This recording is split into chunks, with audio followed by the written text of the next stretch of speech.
ওই যে টাঙ্গাইলের সুশীল সরকার উনি একটি গান লিখেছেন, বিবেক বুদ্ধি আদব কায়দা ভক্তি বিশ্বাস প্রেম সোহাগে ভাব বুঝিলাও। এই ভাব বোঝার নামই বয়াতি।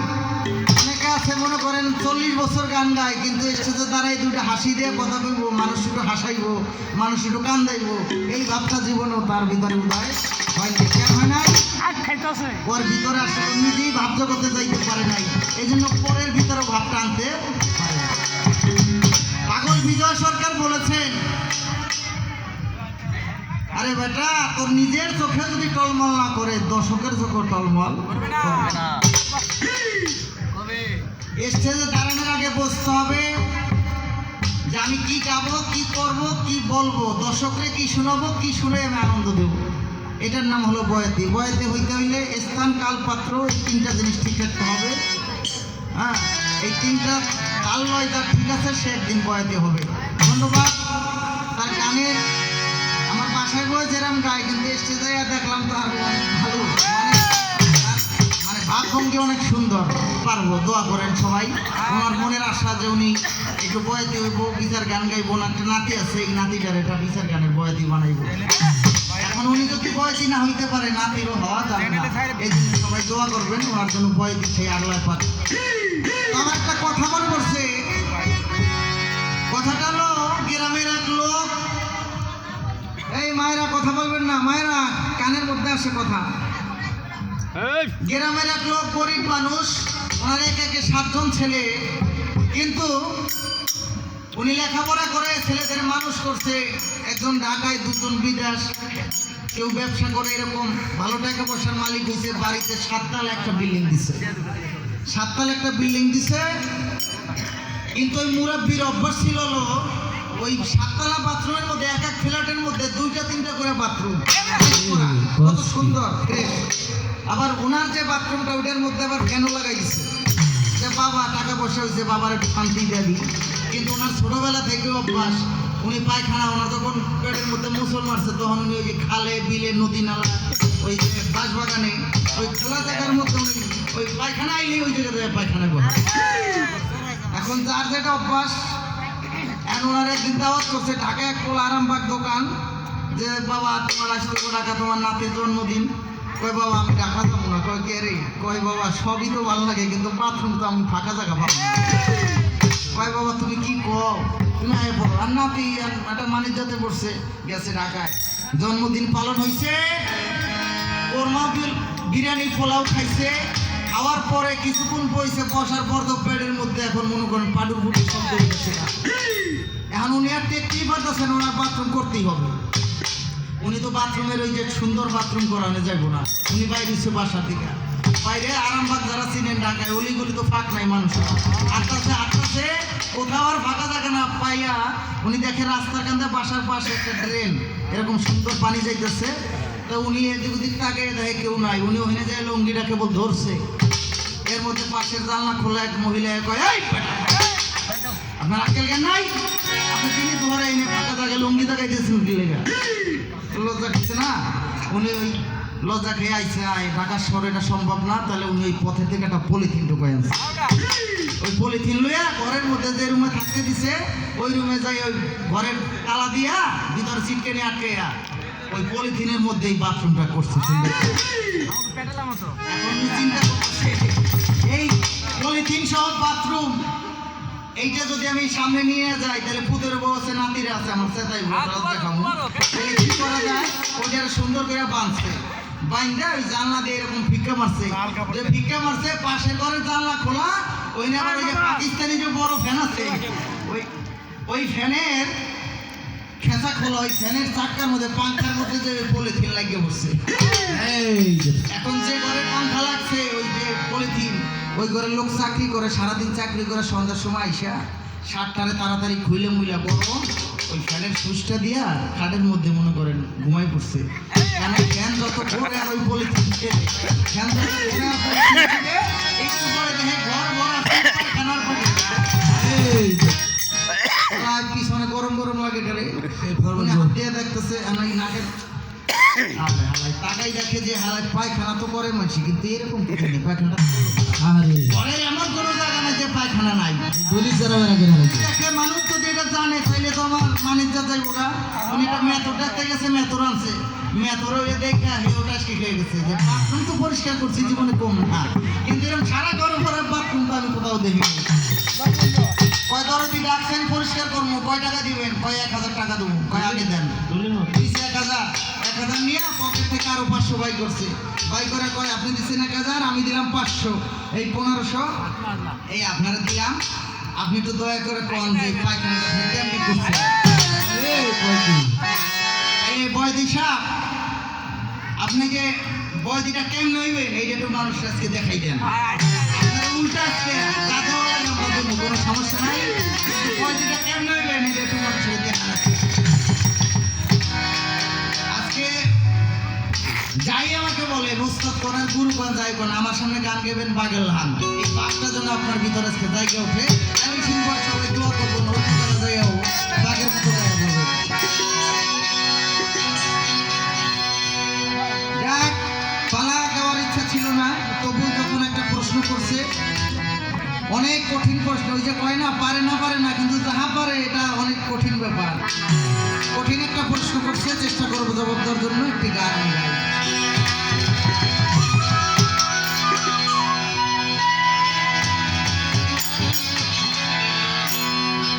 আয় বড় পীর, বড় পীর, বড় পীর,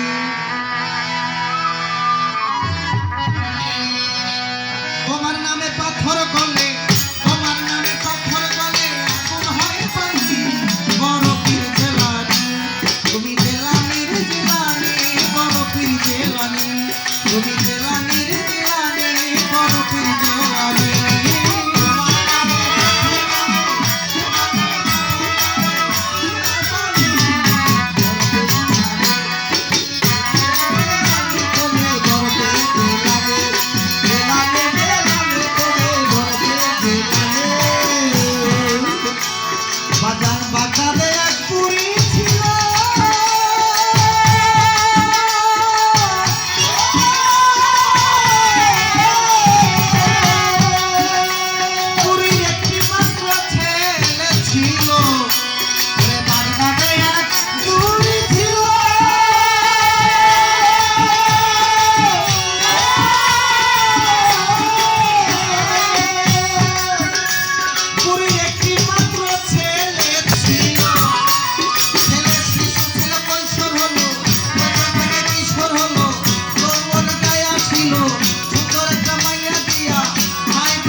বাগদাদে এক বুড়ি ছিল, ওনার বয়স প্রায় 60 বছর। ওনার একটা ছেলে বড় হয়েছে, বিয়ে দেবে খুশি করে, আনন্দ করে। ওই ছেলেটা বিয়ে করাইতে গেছে একটা নদীর উপরে বিবাহ, মেয়ের বাড়ি। তো বিয়েটা হয়ে গেল, বরযাত্রী সব নিয়ে আবার নদীর পাড়ে আসে। মাঝখানে যখন আসলো নদী, তখন একটা তুফান এসে ওই নৌকাটা ডুবে গেল। আর নৌকা যখন ডুবে গেল, ওই নৌকায় যত লোক ছিল সবাই মারা গেল। বাজান বুড়ি বেটি সংবাদ পাইয়া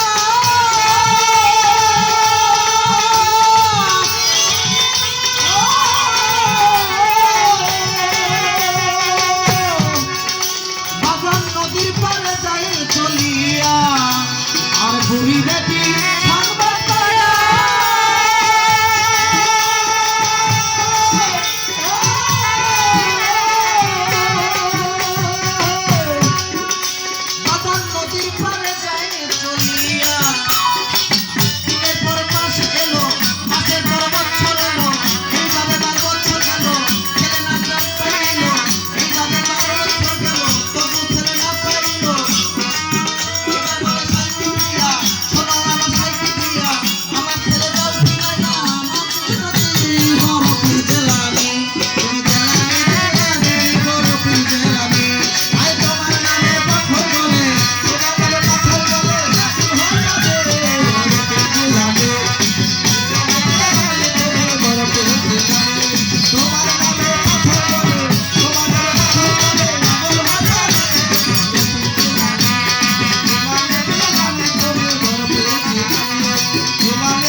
কান্না দেখে আমার বড় পীর তার কাছে যায় চলিয়া, যাইয়া বলে মা জননী তোমারে জানাই, কান্দো কেন তুমি মাগো বলো নাই আমায়। ওই বেটি বলে ওরে বাজান কই আপনার ধারে, আরে আমার একটা ছেলে ছিল এই দুনিয়ার সংসারে, বড় শখ করে বিয়ে করতে পাঠাইছিলাম নদীর উপরে, আসার সময় এই নদীর মধ্যে বাজান গেছে সবাই ডুবে, 12 বছর হইল আমার ছেলে গেছে মরিয়া, আপনি সত্য বড় পীর হইলে আমার ছেলেটা দেন না ফিরাইয়া। বড় পীর কয় মা জননী তোমারে জানাই, ওই 12 বছর আগের মরাই আমি কেমনে ফিরা যাই। কয় আপনি পিরানের পীর দস্তগীর, আপনি মাহবুবে সুবহানী, আপনি আল্লাহর বন্ধু, আপনার জীবনীতে আমি শুনি। আমার বড় পীর গেল বাজান এই কথা শুনিয়া চোখের পানি ছাড়িয়া হাত দুইটা উঠাইল আমার আল্লাহর দরবারে যাইয়া। আল্লাহরে কয় ওগো আল্লাহ বলি ওগো তোমারে, এই ছেলে এই বুড়ি বেটির ছেলে তুমি দাও জিন্দা করে। আল্লাহ বলে ও বড় পীর তোমারে জানাই, 12 বছর আগে মরিয়া গেছে তাই, তার কিছু মাংস মাছে খাইছে তোমারে যাই কইয়া, তার হাড্ডি গেছে পানিতে বাজান মিশিয়া। 12 বছর আগের মরা ফেরত দিব না, তুমি বড় পীর আমার প্রতি কষ্ট পাইও না। আমার বড় পীর আল্লাহ আমি তোমার একজন নগণ্য বান্দা, আমার মোনাজাত আজকে বিফলে যাবে। আল্লাহ কয় 12 বছর আগে মারা গেছে কেমনে জিন্দা করি। হয় আমি শুনছি এই পৃথিবী একদিন কিয়ামত হবে, যাবে ধ্বংস হইয়া, তার 70,000 বছর পরে হাসর হবে। ও আল্লাহ শোনেন আপনি মন দিয়া, এই হাসরের মাঠে আবার সবাইকে যদি জিন্দা করতে পারেন, তাহলে 12 বছর আগের মারো আজকে জিন্দা করবেন। আপনি মন দিয়া শোনেন। আল্লাহ বলে ও বড় পীর তোমারে জানাই, তুমি হাতের মধ্যে এক মুষ্ট পানি নাও বড় পীর তোমারে জানাই, তুমি কুম বিসমিল্লাহ বলে দাও পানি ছিটাইয়া। আমার বড় পীর ওই বিসমিল্লাহ কইয়া দিল পানি ছিটাইয়া। বাজান একবার যখন ওই পানি মারে নৌকাটা বাজান গেল পারে ওঠে, আবার যখন ছিটা মারে নদীর গায়ে সকল মানুষ জিন্দা হইয়া তখনই তো যায়।